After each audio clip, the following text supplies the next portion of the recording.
کبھی تم کامیاب اور ہم کامیاب نہیں ہو سکتے. یہ شہادت کہے اے مسلمان سنیے نقطہ در سے قرآنی میں ہے. عظمت اسلام و مسلم صرف قربانی میں ہے. ہمیں قربانی دینا پڑے گی. قربانی صرف مال کی نہیں، صرف جان کی نہیں، ہمیں ہر چیز کی قربانی دینا پڑے گی. ہمیں نیندوں کی قربانی دینا پڑے گی، ہمیں وقت کی قربانی دینا پڑے گی، ہمیں جینا مرنا. ان صلاتی و نسکی و محیای و مماتی للہ رب العالمین، سب کچھ اللہ رب العالمین کے لیے ہم کو قربان کرنا پڑے گا.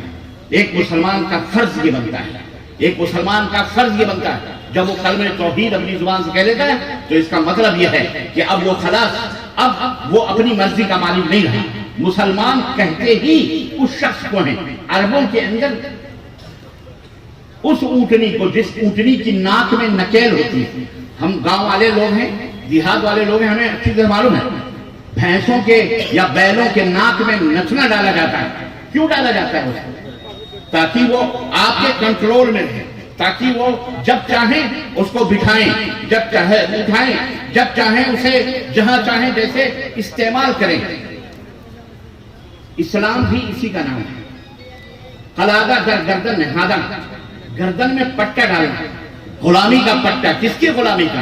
اللہ کی غلامی کا، اللہ کی بندگی کا. تو اس اونٹنی کو عرب ناقۃ مسلمہ کہتے تھے. جس اونٹنی کی ناک میں نکیل پڑی ہوتی تھی اس کو مسلمان اونٹنی کہتے تھے. کیوں؟ اس لیے کہ اب وہ اپنی مرضی کی مالک نہیں ہوتی تھی، اپنے مالک کے مرضی کی مالک ہوتی تھی، حکم کے تابع دار ہوتی تھی. اس کا مالک جب چاہتا جیسے چاہتا اٹھاتا بٹھاتا چلاتا پھراتا.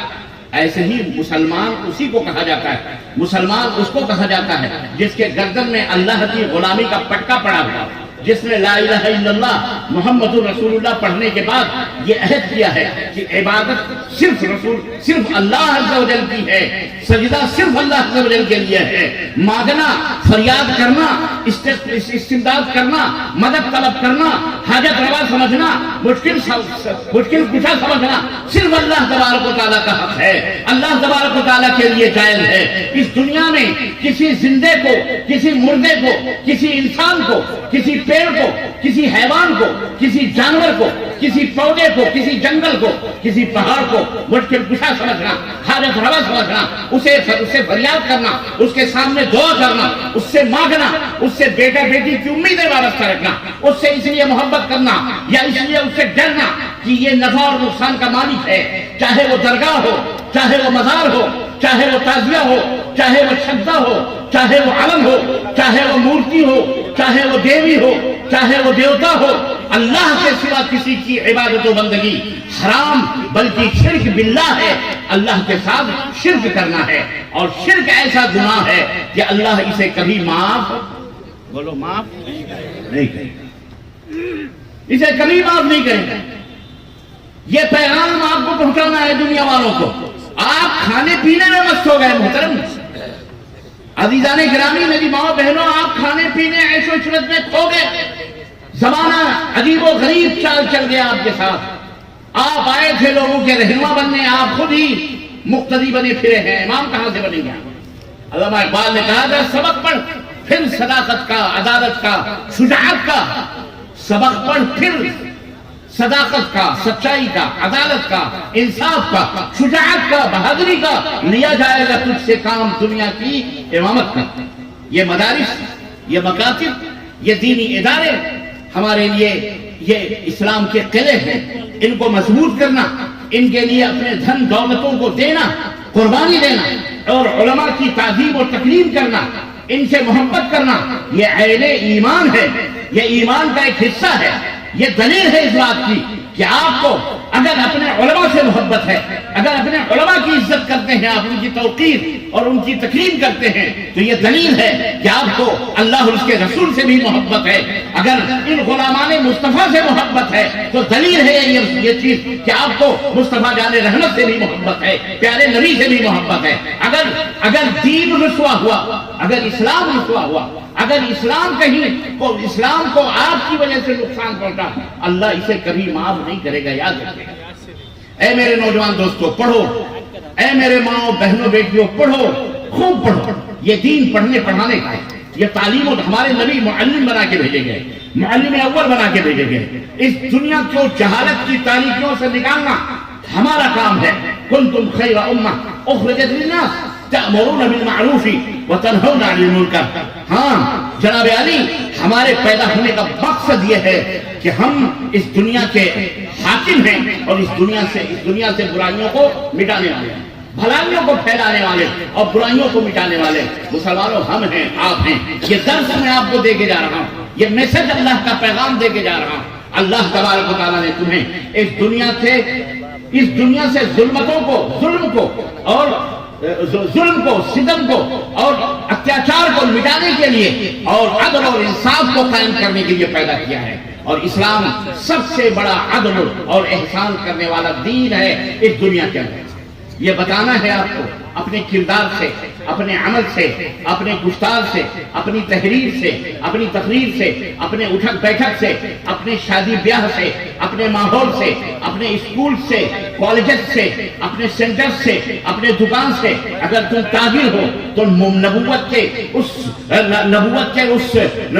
پیکرے عدل و انصاف اپنے نبی کو دیکھو جو ایک خوبصورت اور بہترین تاجر تھا اس دنیا کے اندر.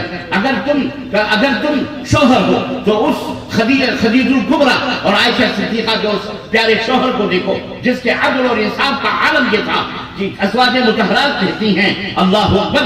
اگر ہم نے کبھی کسی کٹورے میں، پیالے میں پانی پیا ہے تو ہمارے نبی، ہمارے رسول، ہمارے شوہر نامدار حضرت محمد رسول اللہ صلی اللہ علیہ وسلم نے بھی وہیں سے اپنے ہونٹ لگا کے پانی پیے جہاں سے ہم نے ہونٹ لگا کے پانی پیا. یہ محبت کی وہ اعلیٰ مثال ہے جو کائنات پیش کرنے سے، کائنات جس مثال کو پیش نہیں کر سکتی. کائنات میں عورت کو کیا کیا نہیں کہا گیا، چڑیل کہا گیا، ناگن کہا گیا، بدترین عورت کہا گیا، دنیا کو برباد کرنے والی عورت کہا گیا. لیکن اسلام نے عورت کو، اللہ اکبر، وہ اسلام نے عورت کو وہ رتبہ دیا ہے کہ اللہ کے حبیب رحمت للعالمین شفیع المذنبین حضرت محمد الرسول اللہ صلی اللہ علیہ وسلم ارشاد فرماتے ہیں الدنیا کلھا متاع. پوری دنیا نفع اٹھانے کے لیے، پوری دنیا فائدہ اٹھانے والی چیز ہے. جس چیز سے چاہو، سونے، چاندی، ہیرے، جواہرات، زرے، مٹیاں، سب سے فائدہ اٹھانے والی چیز ہے دنیا. لیکن خیر و متاع الدنیا المرأة الصالحہ، سب سے بہترین پونجی، سب سے بہترین دولت، سب سے بہترین گفٹ، سب سے بہترین نذرانہ، اللہ کا سب سے بہترین تحفہ کون ہے؟ معلوم ہے؟ نبی کائنات نے فرمایا المرأة الصالحہ، وہ نیک بیویاں ہیں، وہ نیک عورت ہے. اللہ اللہ، پوچھا گیا اللہ کے نبی نیک عورت کی پہچان کیا ہے، نیک عورت کی شناخت کیا ہے، نیک عورت کے اوصاف کیا ہے، کیسے ہم سمجھیں کہ یہ عورت نیک ہے اور یہ عورت بدنیک ہے؟ نبی کائنات نے فرمایا اذا رأیتہا سررتکا. کیا جملہ ہے، کیا حکیمانہ گفتگو ہے، کیا ہونہار بروا کے چکنے پاپ ہیں، کیا علم کا سمندر ہے اس ایک جملے میں. اللہ اکبر. کہا المرأة الصالحہ کون؟ کہا اذا رأیتہا سررتکا، جب تم اپنی نگاہ اپنی بیوی کی طرف اٹھا کے دیکھو تو تمہارے لبوں پہ خوشی و مسرت کی چمک آ جانی چاہیے، تمہارے لبوں پہ مسکراہٹ آ جائے، تمہیں خوش کر دے. یہ نیک بیوی کی علامت ہے. اللہ اکبر. میری مائیں بہنیں ہیں، سن رہی ہیں؟ غور سے سنو. بعض شوہر بیچارے جا کے ہوٹلوں پر بیڑی سگریٹ سے اپنی جوانیاں برباد کر رہے ہیں. بعض لوگ نہ جانے کہاں بازاروں میں، چوکوں چوراہوں پر پتہ نہیں کہاں ٹائم پاس کر رہے ہیں. کیوں؟ پوچھے کیوں نہیں جاتے گھر میں چڑے بیٹھی ہوئی ہے. جاؤ تو کھانے کو دوڑتی ہے، ایسی باتیں بولتی ہے، ایسی حرکتیں کرتی ہے، سکون ہی نہیں ملتا، چین نہیں ملتا. تو ہم گھر میں رہ کے کیا کریں؟ اس لیے وہ بھاگ کر کے بیچارہ کبھی بازار میں، کبھی دوستوں میں، کبھی ادھر منہ مارتا ہے. عزیزان گرامی، میری ماں بہنوں سنو. اللہ کے رسول صلی اللہ علیہ وسلم فرمایا اگر کسی کا شوہر ناراض ہوتا ہے اور اس ناراضگی کی حالت میں وہ سوتی ہے اور معافی مانگے بغیر سوتی ہے تو رات بھر فرشتے اس عورت پر لعنت کرتے ہیں ایسی عورت پر. اسلام یہ ہے، اسلام پوری دنیا کے لیے رحمت ہے اور ایک میاں بیوی کے لیے بھی رحمت ہے. جہاں سے سماج اور معاشرے کا آغاز ہوتا ہے، جہاں سے دو اینٹیں خاندان کی رکھی جاتی ہیں، ایک عورت کی اور ایک مرد کی. یہیں سے اسلام یہیں سے شکشا دیتا ہے، تعلیم دیتا ہے کہ تمہیں کون سی بیوی اور کون سا شوہر اختیار کرنا ہے. یہ ہے اسلام. ایسے نہیں کہ روڈوں پہ چلنے والی ہر عورت کو تمہیں اچھی لگے اور اس کو اپنے بیوی بنا لو چاہے جیسی ہو، یا روڈوں پہ چلنے والا لونڈا جو بھی تمہیں خوبصورت لگے چاہے کیسا بھی ہو تم اس کے لیے اپنی جان دے دو یا اپنے ماں باپ کے گھر چھوڑ دو. دونوں کے لیے اسلام نے رہنمائی کی ہے، دونوں کے لیے رہنمائی کی ہے، تاکہ جب یہ بنیاد ہے، یہ بیج ہیں ایک معاشرے اور سماج کے لیے. کیونکہ میاں اور بیوی ملتے ہیں تو ان سے ان جڑوں سے پھر کوپلیں نکلتی ہیں، بچے پیدا ہوتے ہیں، پھر ان بچوں کے بچے، پھر ایک گھر آباد ہوتا ہے، چند گھروں سے پھر ایک محلہ آباد ہوتا ہے، چند محلوں سے ایک گاؤں آباد ہوتا ہے، چند گاؤں سے ایک بس قصبہ بنتا ہے، چند قصبوں سے ایک شہر پیدا ہوتا ہے، ایک شہر سے ایک ریاست، ایک اسٹیٹ، چند شہروں سے مل کر کے ایک ضلع ہوتا ہے، پھر چند ضلعوں سے مل کر کے ایک ریاست اور اسٹیٹ ہوتا ہے، اور پھر چند اسٹیٹس اور ریاستوں سے مل کر کے ایک ملک تعمیر ہوتا ہے. اسلام نے جڑوں کو پکڑا ہے اور کہا کیا فرمایا؟ کہا لڑکوں کو نصیحت کی گئی، مردوں کو نصیحت کی گئی. کیا کہا؟ تنکح المرأة لأربع، عورت 4 چیزوں سے بیاہی جاتی ہے. عورت سے کسی بھی لڑکی سے شادی 4 چیزوں کی وجہ سے کی جاتی ہے. نمبر 1 لحسنها اور جمالها، اس کے جمال اور حسن کو دیکھ کر کے. نمبر 2 لمالها، عورت مالدار ہے، لڑکی مالدار ہے. اگر میں اس کی تشریح کروں تو ہمارے منہ کے اوپر پسینے چھوٹ جائیں اگر میں پوچھنا شروع کروں. چاہے وہ حسن و جمال کی اگر میں تشریح کروں یا مال و دولت کی تشریح کروں. آج تو ہماری بہنیں بیٹیوں کو ہم نے قلاق بنایا ہوا، بھکارن بنا دیا، فقیر بنا دیا. باپ نے جو دولت چھوڑی مر گئے، اس کو بھائی ہی غصب کر کے بیٹھ گیا، بہنوں کو ایک پائی بھی نہیں دیا جاتا. آپ کے یہاں دیا جاتا ہے بہنوں کو حصہ؟ بہنوں کو حصہ ملتا ہے؟ اللہ کیا جواب دو گے؟ اہل حدیث ہو سب اہل حدیث ہیں اس میں. اللہ اکبر کیا جواب دو گے؟ اہل حدیثوں کہو گے ہم آمین کہہ کے نجات پا گئے، رب العزت کہتے ہیں ہم کامیاب ہو گئے.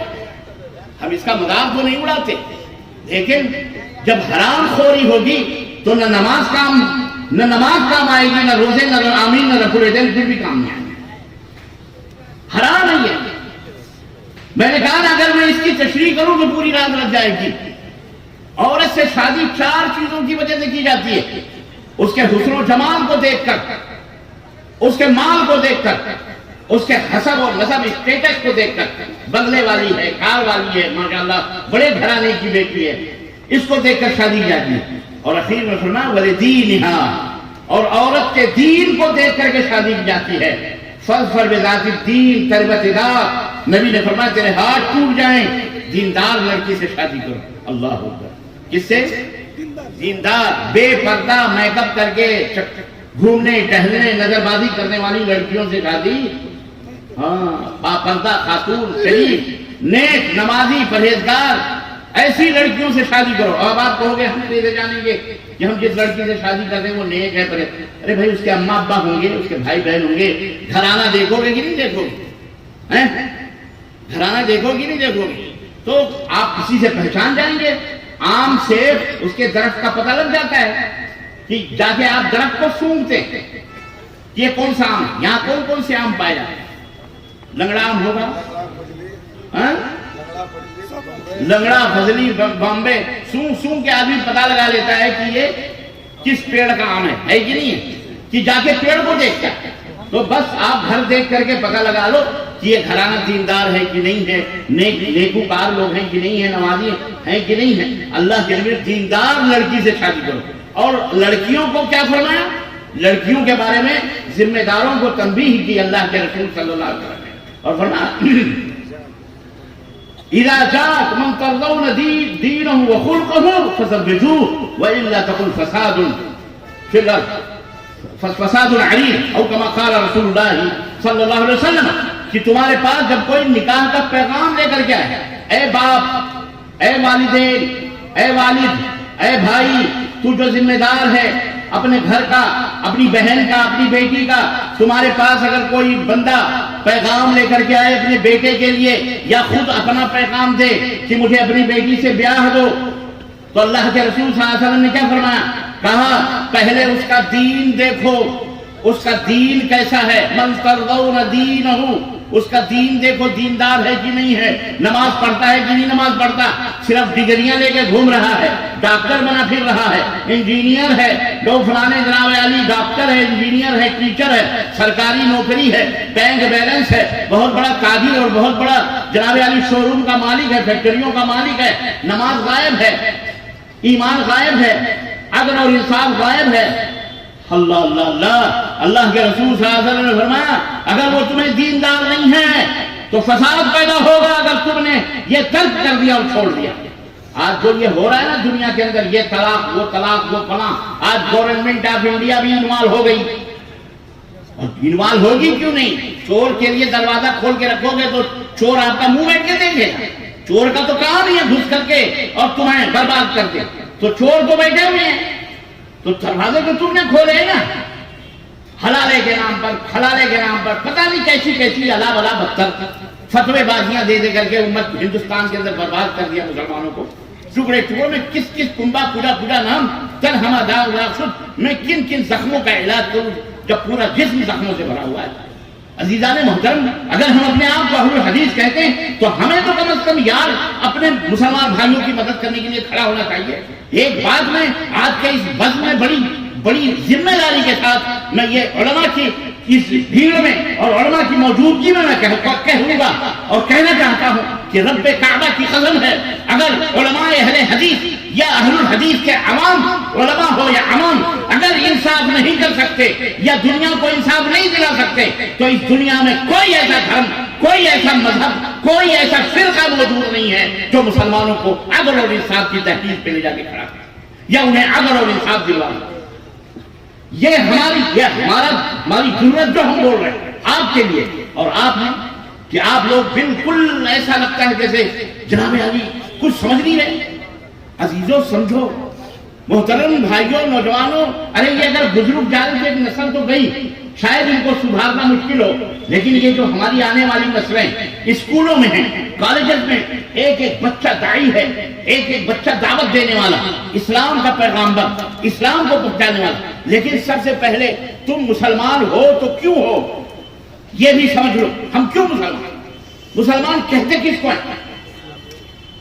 مسلمان کس کو کہتے ہیں؟ اس کا نام عبداللہ ہے اس لیے وہ مسلمان، اس کا نام عبدالغفار اس لیے مسلمان ہے، اس کا نام عبدالمومن ہے اس لیے مسلمان ہے، اس کا نام خالد ہے، اس کا نام فلاں ہے اس لیے مسلمان ہے۔ ناموں سے مسلمان نہیں ہوتا،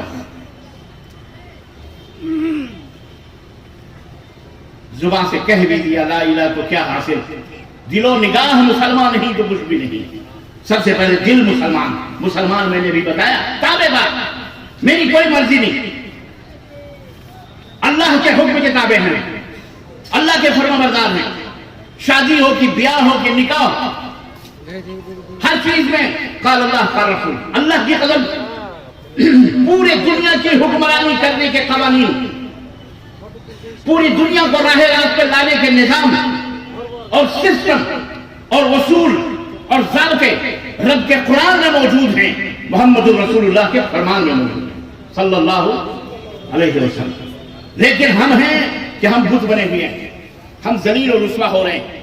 عزیزوں اٹھو، اے میرے مسلمان بھائیوں، کھیت کرو، آپ اپنے گاؤں کو سب کچھ کرو، یہ سب لیکن اسلام کے سانچے میں ڈھالنے کی کوشش کرو۔ یہ نہیں کہ ہم مسلمان ہیں صرف ٹوپی لگا لیے مسجد میں جمعہ کی نماز پڑھنے کے لیے، بس باقی نمازیں اذان ہو رہی ہے، گپ چل رہی ہے، سلطیاں پھانکی جا رہی ہیں، تمباکو منہ کے اندر ہیں، پیٹ مارے جا رہے ہیں، پان کھائے جا رہے ہیں، سگریٹ کے دھوئیں اڑائے جا رہے ہیں، اذان ہو رہی ہے، ہمیں نماز سے کوئی مطلب ہے۔ یہ ہم مسلمان ہیں۔ کون سا چہرہ محمد رسول اللہ صلی اللہ علیہ وسلم کے سامنے لے کے جائیں گے؟ عزیزان محترم بدلو، نہ بدلو گے تو مٹ جاؤ گے ہندوستان والوں، تمہاری داستان تک بھی نہ ہوگی داستان۔ ان اللہ لا یغیر ما بقوم حتی یغیر ما بانفسہم، اللہ اس قوم کی حالت کو نہیں بدلتا جب تک کہ خود اسے اپنی حالت کے بدلنے کا احساس نہ ہو، خیال نہ ہو۔ احساس ذمہ داری اپنے اندر پیدا کرو۔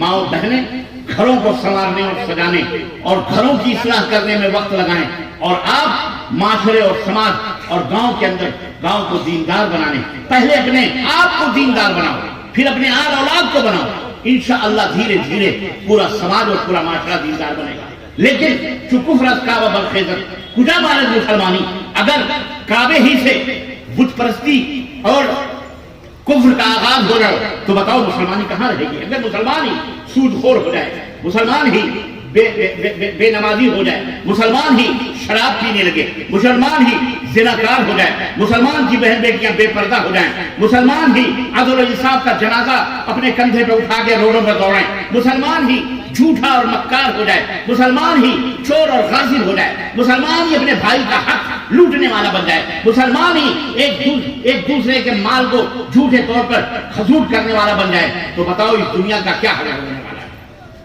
صرف اس لیے تم بچ جاؤ کہ تم مسلمان ہو؟ اللہ کے سامنے حاضر ہونا ہے۔ یاد رکھو، لا تزال قدم عبد حتى يسأل عن 40، آدمی اپنی جگہ سے ہل نہیں سکتا جب تک کہ رب کی بارگاہ میں اللہ کے سوالوں کا جواب نہ دے۔ یہ پوچھے گا اللہ کے نبی نے فرمایا کہ کل قیامت کا دن ہوگا، اگر کسی نے ایک بالشت زمین بھی ناجائز طور پر، سنو، ناجائز طور پر کسی کی ماری ہے، جانتا ہے کہ یہ حرام ہے، پھر بھی ضد میں، ہٹ دھرمی میں، تکبر میں، غرور میں اگر ایک بالشت زمین بھی لی ہے، نبی کائنات فرماتے ہیں کہ قیامت کے دن 7 زمینوں کا طاق اس کے گلے میں پہنایا جائے گا اور رب کی بارگاہ میں حاضر کیا جائے گا۔ مارو زمینیں، گھسیٹو۔ سمجھ میں کوئی بات آ رہی ہے؟ توبہ کرو اللہ تعالیٰ سے۔ توبوا ایھا المؤمنون، اے مومنو اللہ سے توبہ کرو، توبہ کرو شرک سے، توبہ کرو حرام سے۔ 10 درہم میں اگر 1 درہم حرام کا ہے اور 9 درہم حرام کا ہے اور تم نے اس کو کھایا ہے تو 40 وقت کی نمازیں بیکار ہیں، 40 دن کی نمازیں بیکار ہیں۔ کون سی؟ اسی لیے تو نماز وہ ہے جو سینوں میں بجلیاں بھر دے۔ آج ہم رکوع اور سجدے کر رہے ہیں لیکن ہماری نمازوں میں وہ تاثیر نہیں۔ وجہ یہ ہے کہ ہمارا دل سیاہ، حرام خوری سے، سود ہمارے معاشرے کا ناسور بن چکا ہے۔ سود خوری سے ہم سمجھتے ہیں بہت فائدہ ہے، اللہ کی قسم بتلا رہا ہوں، سود سے تم کبھی آگے نہیں بڑھ سکتے۔ اللہ کے نبی صلی اللہ علیہ وسلم نے فرمایا کہ سود کے گناہ کے 70 درجے۔ اللہ نے فرمایا فَاذَنُوا بِحَرْبٍ مِّنَ اللَّهِ وَرَسُولِهِ، اے سود والو، اے سود خورو، اے سود کھانے والو، اے سودی تجارت کرنے والو، اے سود کے ذریعے سے کامیابی حاصل کرنے والو، اللہ اور اس کے رسول سے تمہارے لیے کھلی جنگ ہے۔ اللہ سے جنگ لوگے، اللہ سے جنگ لوگے، بولو، اللہ سے لڑائی لوگے، لے رہے ہیں سب، بہت سارے لوگ لے رہے ہیں ہر معاملے میں۔ ہم نے اہل حدیثیت کو یہ سمجھا ہوا ہے، آمین کہہ لیا، سینے پہ ہاتھ باندھی، رسول اللہ کہا خلاص اہل حدیثیت کا فلسفہ ہوتا ہے۔ اہل حدیث وہ نہیں ہوتے، اہل حدیث سر سے لے کر پا تک سنت رسول کا پابند ہوتا ہے۔ صرف نماز اور روزے میں فرق نہیں، لین دین میں بھی ہوتا ہے۔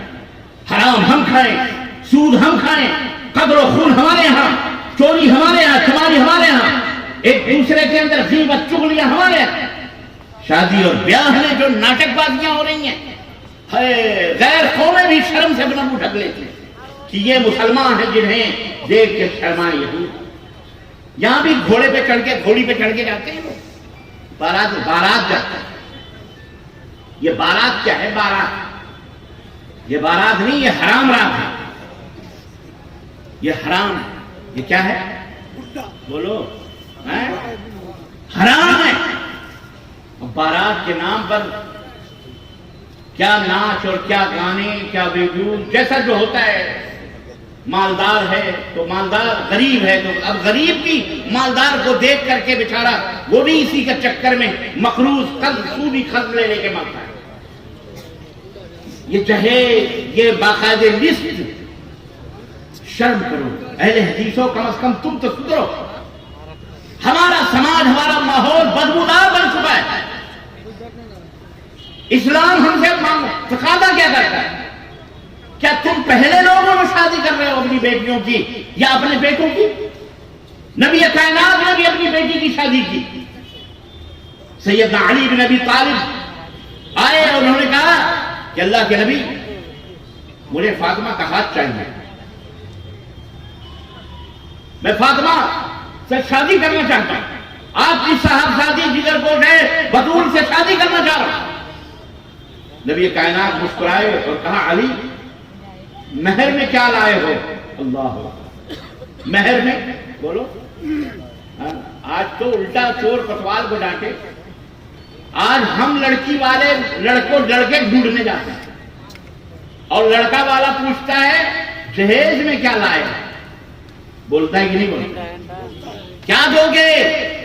میرا بیٹا ایم اے کیا ہوا، بی اے کیا، بیرسٹر ہے، انجینئر ہے، بڑی کمپنی میں فلانی جگہ فلاں کر رہا ہے، ڈھگا کر رہا ہے، فلانے گلف میں ہے، امریکہ میں ہے، لندن میں ہے، اتنی سیلریاں.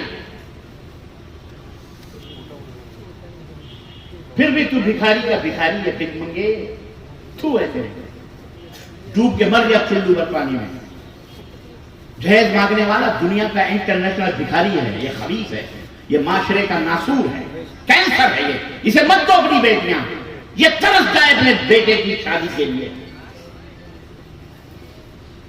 ہم کہتے ہیں کہ اللہ پہ بھروسہ کرنا چاہیے، یہ ہمارا عقیدہ ضرور ہے کہ اللہ ہمیں دے گا، لیکن رب کی قسم ہے ہمارا ایمان نہیں. اگر یہ ہمارا ایمان ہوتا کہ یقیناً اللہ ہمارے بچی کی مدد کرے گا اور یقیناً اللہ ہماری مدد کرے گا، تو اللہ کی قسم ہم ایسے بھکاریوں کو جوتا مار کر گھر سے باہر. بیٹی دینا تو دور کی بات ہے، ایک گلاس پانی بھی ہم اس کو اپنے دروازے میں کیا کر رہے ہیں ہم؟ خیر مسلموں کے نقش قدم پہ چل رہے ہیں جن کے ہاں نہ جانے کیسی کیسی خرافات لڑکیاں خودکشی کر رہی ہیں، ٹرینوں کے اندر سے کود رہی ہیں، مر رہی ہیں، زہریں کھا رہی ہیں، پنکھوں میں ختم ہو رہی ہیں ان جہیزوں کی وجہ سے. اور آج ہم نے بھی وہ ماحول اپنا لیا ہے اپنی ماں بہنوں بیٹیوں کا. کیا کر رہے ہیں آپ کیا چاہتے ہیں؟ اللہ کہیں ایسا نہ ہو کہ آپ کے بیٹا کہیں جا کر کے کسی ٹرین کے نیچے دب کر مر جائے، ٹرک کے نیچے مر جائے. اللہ سے توبہ کرو. اور اے لوگوں جہیز دینے والوں تم بھی اللہ سے ڈرو. ان سے کہو ہم نے 18-20 سال میں نے اپنے بچی کی جان سے زیادہ پرورش کی ہے، پیار دیا ہم نے، یہی کیا کم ہے کہ ہم اپنے دل کے ٹکڑے تم کو دے رہے ہیں، اس سے زیادہ ہم کیا دیا. اور اے نوجوانوں، میرے بھائیوں، میرے نوجوان دوستوں، بچوں، تم بھی کل کو دولہا بننے والے ہو، سن رہے ہو میری باتیں، میں حجت قائم کر کے جا رہا ہوں. پتہ نہیں زندگی وفا کرے نہ کرے، آئے نہ آئیں اور لوگ آئیں گے، لیکن میں آپ کے لیے قیامت کے دن پکڑوں گا کہ اللہ میں نے درس کیا تھا، میں نے بتایا تھا مسلمان کو، نوجوانوں کو، بچوں کو کہ جہیز لینا اور دینا یہ دونوں حرام ہے. بڑے بہانے سے لوگ کہتے ہیں کہ صاحب ہم اپنی مرضی سے دے رہے ہیں. تو کوئی مرضی اپنی مرضی سے تو کیا تم کو کہ ہم دشمنی سے دے رہے ہیں؟ مسلمانوں کے پاس دولت کم نہیں ہے مولانا، ان کی دولتیں دیکھنی ہے نا تو ذرا شادی بیاہ رسم و رواج میں دیکھو کتنی دولت، اور ان کی غربتیں دیکھنی ہے تو مسجد اور امام اور مؤذن اور مدرسے کو دیکھ لو. سب سے زیادہ بھکاری، سب سے زیادہ فقیر، سب سے زیادہ قلاش مسلمان نظر آتا ہے مسجد میں. مسجد کے وقت مؤذن ان کا، امام ان کا، مدارس کے بچے، سب سے زیادہ دین کے اوپر کوئی توجہ. لیکن مال کب دکھائی دیتا ہے؟ بولو. شادی میں، بیاہ میں، رسم میں، تیجے میں، دوئم میں، سوئم میں، چہلم میں. مشرقی یو پی میں ایک شہر ہے، نام نہیں بتاؤں گا میں، ابھی جیل کی سلاخوں کے پیچھے ہیں وہ. جتنے باراتی آئے تھے سب کو موٹر سائیکل دی. دولہے کو کیا دیا ہوگا؟ مولانا عبدالجلیل صاحب، ان کے تو ہوش ابھی سے اڑ گئے. دولہے کو کیا دیا ہوگا؟ سوچیا. ہاں بچے صحیح پکڑے. ہیلی کاپٹر دیا ہوگا. باقاعدہ مہر لکھی بولی وہ لکھا بتایا جاتا ہے کہ ہم نے جہیز میں کیا کیا دیا ہے، کتنے کلو سونے ہیں، کتنے چاندی ہے، کتنے کپڑے، کتنے جوتے، کتنے چپل، اللہ کی قسم بتا رہا ہوں نمائش ہوتی ہے۔ ہمیں اس رنگ کو، اس چمنستان کے، اس گلستان کے، اے مسلمانان قبالہ اور اس کے قرب و جوار کے لوگوں، قسم کھاؤ، عہد کرو کہ انشاءاللہ، اور میری ماں و بہنیں بھی سن رہی ہیں، تم بھی قسم کھاؤ، انشاءاللہ ایک ایسا معاشرہ جنم دیں گے، ایک ایسے معاشرے کی بنیاد ڈالیں گے جہاں نہ جہیز ہوگا، نہ دینے والا نہ لینے والا، بلکہ بالکل سادگی کے ساتھ، جیسا کہ رسول اللہ صلی اللہ علیہ وسلم نے اپنے جگر گوشے بطول کو حضرت علی سے بیاہا تھا اور کہا تھا مہر کتنا ہے؟ کہنے لگے کچھ نہیں ہے، کہا لے کے آؤ، گئے، ان کے پاس کچھ نہیں تھا، صرف ایک تلوار تھی، درع تھی، جو جہاد کے میدان میں حضرت علی لوہے کا پہنتے تھے، اسے اٹھایا، حضرت عثمان غنی کی خدمت میں، بڑے تاجر تھے، نبی کے داماد بھی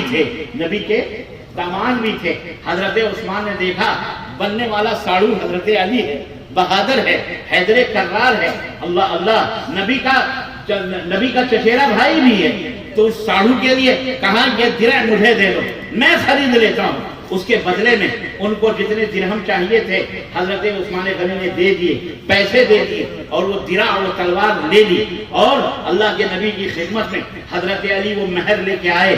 اللہ کے نبی نے اپنے دامن مبارک کو اٹھایا اور اس کو لیا، ایک مٹھی نکالی اور کہا فاطمہ کا گھر بنایا جائے، ایک مٹھی نکالی فاطمہ کے لیے کپڑے تیار کیے جائیں، ایک مٹھی نکال کے دی، کہا فاطمہ کے لیے خوشبو جو کیا کہتے ہیں خرید کے لائی جائے، اس طرح سے باقی، اس طرح سے مہر کے، اس طرح سے پیسے تقسیم کر کے اللہ کے نبی نے حضرت فاطمہ کے لیے ایک گھر بنوایا، خوشبو اسی مہر کے پیسے سے سب کچھ لڑکی کو تیار کیا گیا، اور حضرت علی رضی اللہ تعالی عنہ کی شادی نبی نے اپنے بیٹی کے ساتھ اس طرح سے کری۔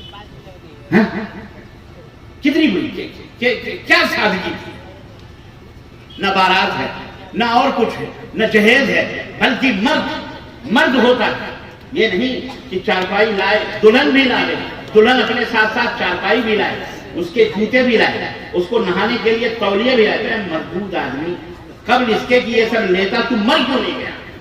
تجھے شرم نہ آئی؟ بے غیرت ہو گیا تو اتنا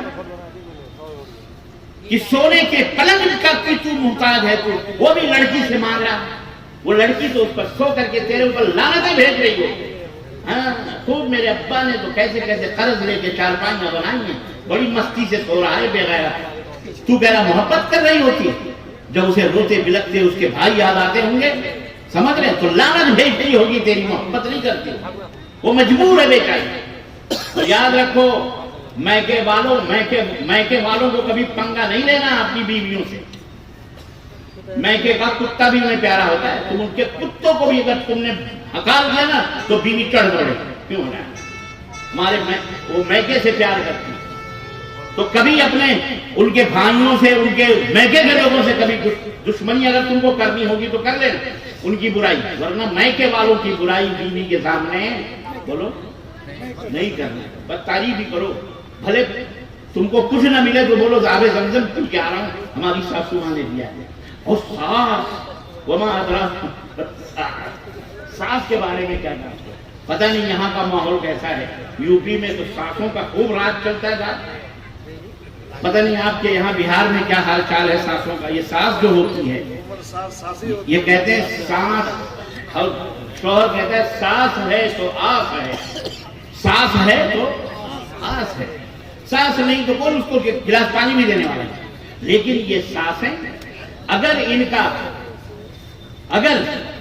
ان کی بیٹی کا شوہر یعنی داماد اپنی کمائیاں لا کر کے اب ان کی بیٹی کو دیتا ہے تو اس کی تعریف کرے گی، کہے گی کہ ارے میں نے تو ایسی جگہ اپنی بیٹی بیاہی ہے کہ جہاں کا ہمارا جو داماد ہے جو بھی کماتا لا کے میری بیٹی کے ہاتھوں میں دیتا ہے، میری بیٹی بڑی خوش ہے۔